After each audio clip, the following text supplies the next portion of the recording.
Hello and welcome back to our channel. So today in this video we are going to discuss about how to categorize tax deductible home office expenses in Wave Accounting. So without wasting much of our time, let's get straight into the video.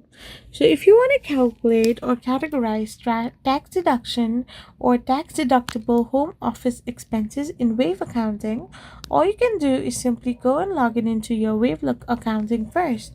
Now you need to navigate to the accounting section. After this, you need to simply go and tap on transactions and find or add the expense transaction.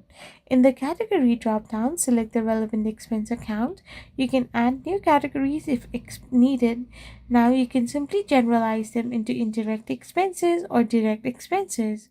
Indirect are those general home expenses that are partially deductible based on percentage of your home used for business. Now, if you're talking about direct expenses, these expenses are 100% for the business because they are only related to office space itself.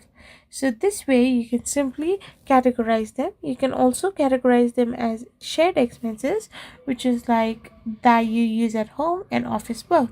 I hope you found this video helpful. So don't forget to hit that subscribe button and do give us a thumbs up. Thank you for watching.